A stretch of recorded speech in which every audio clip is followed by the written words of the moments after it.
চলে যাচ্ছি। আর কি বলা আছে তোমার? ছেড়ে আছে, শঙ্কর আছে, আর বলার আছে রে। আমরা ঝরে যাই, আমরা পৃথিবীর বুক থেকে হারিয়ে যাই, আমরা ছোড়া ফাটার মতো চলে যাই এই পৃথিবীর বুক থেকে। কিন্তু তুমি তুমি সুখী নও নাই, তুমি বৃক্ষ দেবী নও। আমি যা পারিনি, আমার অসমর্থ কাজ, এগুলো তুমি সব করো। আমার সারদা ঘটন মিলকে দিয়ে যেও তুমি সমৃদ্ধির পথে। দাদা শঙ্কর রে, ওরে শঙ্কর, তুই আমায় যতই মাতা আল্লাহ রমান উঠে চাই ভাবি, ওরে আমি মৃত্যু রাত্রি পর্যন্ত জানবো আমার মাত্র তুই আমার স্ত্রীর চোখ পাইনি। বাবা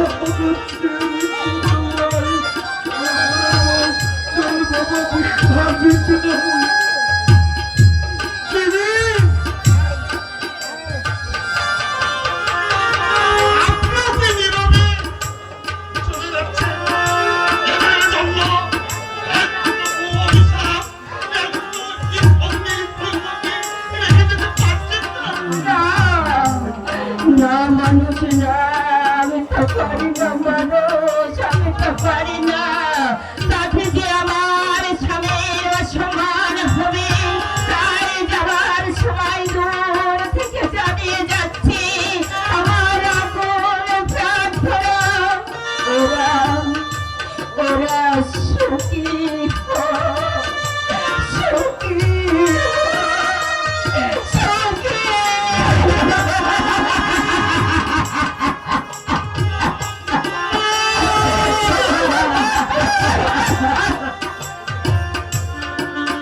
যেতে আমিও তোমাকে বলছি না মানুষ, তুমি চাইলে আমি তোমাকে সারদা কটন মিলের ম্যানেজার পদে বহাল করতে পারি।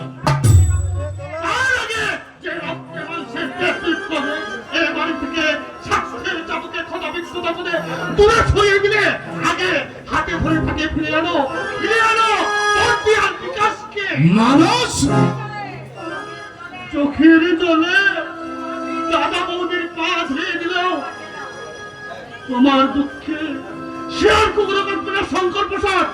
আর সেই দিন মাথা ঘুরে রক্ত গঙ্গা বয়ে দিল, আর তাহারে আর কোনদিন ফিরে পাবে না ভাই, আর কোনদিন ফিরে পাবে না।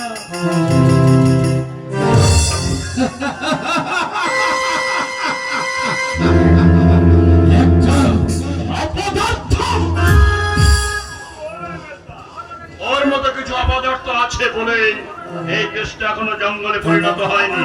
ভাই তোকে বুঝি আশিস পুলিশ হাজত থেকে ছাড়িয়ে এনেছে? নিয়ে আর আসতে পারলো কই? পথের মাঝে মায়ের অসুখের খবর পেয়ে তাকে আবার বাড়িতে ছুটতে হলো। তোকে যেন খুব ক্লান্ত দেখাচ্ছে। তোমাকে অত প্রফুল্ল দেখাচ্ছি কেন মির্জা? মানে ডাবার চালে কিস্তি মাছ করে ফেলেছো নাকি? আরে যা যা, ঠাকুরকে বল তোকে খেতে দিক, যা। আরে খেপেছো? মনের আনন্দে খেতে বসি আর পরদেশে জুতো পেটা করুক। আরে সে ভয় তোর আর নেই অভয়, কারণ একটু আগে আমি দাদা, বড় বৌদি আর ওদের ওই সুন্দর ফুটফুটে বাচ্চা বিকাশকে এই বাড়ি থেকে তাড়িয়ে দিয়েছি। তুমি তাড়িয়ে দিয়েছো? শুধু তাই নয় রে অভয়, আমি সমস্ত সম্পত্তি আমার নামে লিখিয়ে নিয়েছি।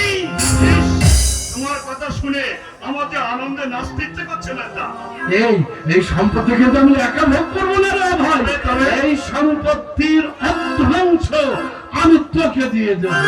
কি বলছো? আরে সত্যি সত্যি সত্যি, তুই আমার আদরের ছোট ভাই, আর তোকে তো আমি খুব ভালোবাসি। ভালোবাসো? ও তাই বুঝি আমাকে পকেট মার সাজিয়ে তুমি হাজতে পাঠিয়েছিলে? কিছু মনে করিস না ভাই, কিছু মনে করিস না, তুই থাকলে পথে আমাকে বাধা দিস তাই। সত্যি সত্যি বেস্তা, তোমার মাথায় অনেক বুদ্ধি আছে। আচ্ছা ঠিক আছে, এখন তুই যা যা খেয়ে নিয়ে যা। খাবো বেস্তা খাবো, আগে বাগদা বড় বৌদি শিকা আর বিকাশকে খুঁজে পাই, তারপরে আমি খাবো। ওদের সাথে গিয়ে গাছ তলায় দাঁড়াতে চাস? শুধু তারও নয়, মোট বয়ে জুতো পালিশ করে যদি তাদের একবার এক ফুটো খাইয়ে বাঁচে রাখতে পারি, তাহলে আমি জানবো যে ভাই হয়ে এই পৃথিবীতে আসা আমার ভক্ত হয়নি। ওই বড়দাই কিন্তু তোকে একদিন জুতো পেতে করেছিল। তোমাকেও তো আদর করে এক পেট লেখাপড়া শিখিয়েছিল মহাপুরুষ, কিন্তু তুমি তার কি প্রতিদান দিয়েছো? নেমখাম বেঈমান। আমি তোর মেস্তা, আপনি আমাকে অপমান করছেন। তুমি যখন তোমার দাদার মান রাখো নি, অভয়, জেনে রাখো এই জগতে মান না দিলে কোনদিন মান পাওয়া যায় না। আমি কারো মানের আশা করি না ভাই, কারণ আমি শঙ্কর প্রসাদ চৌধুরী, এই সারদা কুটুম্বের একমাত্র মালিক। মালিক বলে ইসলাম জানাবে, তোমার এই তেল মাখানো চামচের দল, আমি বলবো তুমি একটা শিক্ষিত পাগল। কি বললি? বলছি পাথর পাহাড় হলো, লোক কিন্তু তাকে পাহাড়ি বলে মানতা, শালগ্রাম সেনা বলে কেউ কিন্তু তাকে পুজো করে না। হ্যাঁ, যাও, যাও, এ আমার কথা, তোমার এই রক্ত চক্ষুকে ভয় বলা করে। তাই আমি দাদা বৌদির সঙ্গে যাই। সেখানে গিয়ে তুই খাবি কি? মুনুরের ছাই, কিন্তু তোমার না, তাও ছুটবে না মেজদা। আর যদি জোটে তাহলে জানবো যে মাথার উপরে ভগবান বলে কেউ নেই, কিচ্ছু নেই।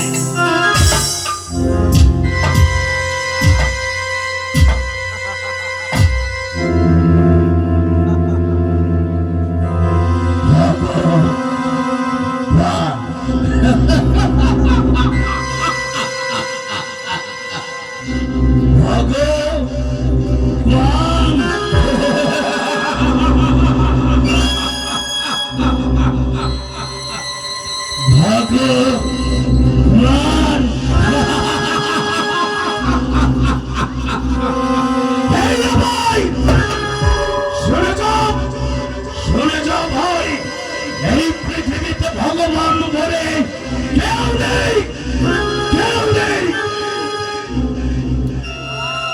এই পৃথিবীতে ভগবান বলে যদি কেউ থাকত, তাহলে এই সমাজ, এই সংসার আর এই সারদা কটন মিল থেকে তোর দাদা ওই দেবী প্রসাদ আর তার বউ আর তার সুন্দর ফুটফুটে বাচ্চা ওই বিকাশকে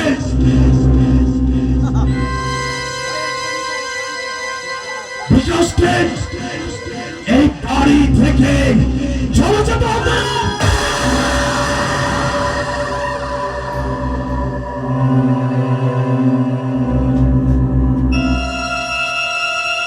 এই সমাজ, এই সংসার আর এই সারদা গঠন মিলের এক একমাত্র ভগবান আমি আমি আমি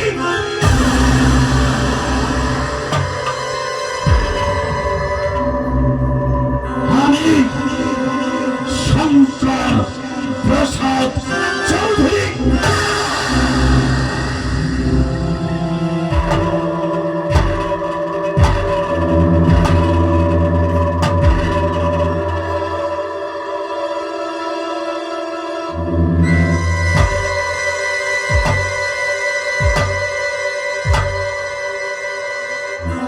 ভগবান,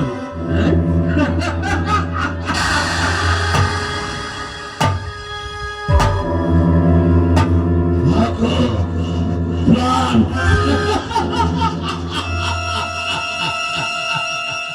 ভগবান বলে কেউ নেই। শুনে রাখ, ভগবান যদি থাকতো তাহলে ওদেরকে যেমন এই বাড়ি থেকে চলে যেতে হতো না, ঠিক তেমনি আমি আমি এই শঙ্কর প্রসাদ চৌধুরী এর বিস্তা কখনোই সর্বপ্রথমের মালিক হতে পারত না। আর সত্যিই যদি তোদের ভগবান থেকেও থাকে, শুনে রাখ, তোদের এই ভগবানকে এই শঙ্কর প্রসাদ চৌধুরীর কাছে হার মানতেই হবে।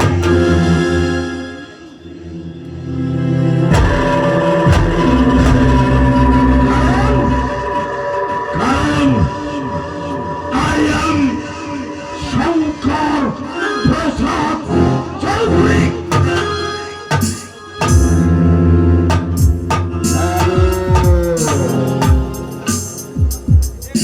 সম্মানিত যাত্রার মধ্যে ভদ্র সমাজ মা বোনেরা, আপনারা উপভোগ করছেন নেওয়াজখানা সার্বজনীন পূজা কমিটির আয়োজনে আমাদের আজকে সাময়িক চিত্ত বিনোদনের জন্য আমাদের আজকের এই অনুষ্ঠান। সম্মানিত শ্রোতৃবৃন্দ, উপস্থিত মা বোনেরা, আমাদের সবার সার্বিক সহযোগিতায় আমাদের এই অনুষ্ঠানটি সাফল্যমণ্ডিত হচ্ছে জেনে পূজা কমিটির পক্ষ থেকে আমি আপনাদের বিনম্র চিত্তে কৃতজ্ঞতা জ্ঞাপন করছি। সম্মানিত সুধী, সুদূর সোনারপুকুরি ঘোষপাড়া থেকে সোনার বাংলা নাট্য গোষ্ঠীর আজকের যে নিবেদন সুরা নারী নিয়তি আপনারা উপভোগ করছেন, এই নাটকের সারদা কটন মিলের মালিক, সারদা মিলের মালিক দেবীপ্রসাদ চৌধুরী এবং মমতাময়ী মা এবং তাদের একমাত্র সন্তান, তাদের বিমুগ্ধ অভিনয়ে সন্তুষ্ট হয়ে আমাদের বনাগাড়ি ইউনিয়নের জয়নাল মেম্বার তার পরিবারকে 200 টাকা, জলাবাড়ি ইউনিয়নের 7 নম্বর ওয়ার্ডের সম্মানিত সদস্য বাবু সুভাষ চন্দ্র 300 টাকা এবং আমি 200 টাকা এবং আমাদের বনাগাড়ি ইউনিয়নের আমাদের সম্মানিত সাবেক সদস্য আমাদের শঙ্কর 100 টাকা পুরস্কৃত করলেন। তার মানে পুরস্কৃত হচ্ছে তাদের অভিনয় আমাদের সবার মনে দাগ কেটেছে। আপনাদের সার্বিক সহযোগিতা এই নাটক শেষ পর্যন্ত আমরা সুন্দরভাবে উপস্থাপন করতে পারবো, এই সার্বিক সহযোগিতা আপনাদের কাছে প্রত্যাশা করি। হলালিয়া উচ্চ বিদ্যালয়ের সম্মানিত শিক্ষক জনাব প্রভাস চন্দ্র আরো 100 টাকা, সর্বমোট যা হবে অনেকগুলো পুরস্কার, মানে পুরস্কারই সম্মানিত করা। বনলতা সিংহ 200 টাকা। আর কেউ আছেন? তার মানে আমরা পরিবারটার প্রতি আমরা সবাই সমবেথী, সমবেদনা জানার ভাষা নেই, শুধু অনুভূতি প্রকাশ করছি। আমাদের আপনারা শুনেছেন যে সোনার বাংলা নাট্যগোষ্ঠীর দক্ষ পরিচালক আমাদের ধীরেন্দা, কাজ করার অনেক সৌভাগ্য হয়েছে, আমরা একই মঞ্চে অনেক কাজ করেছি। আমাদের মমতাময়ী মা, আমাদের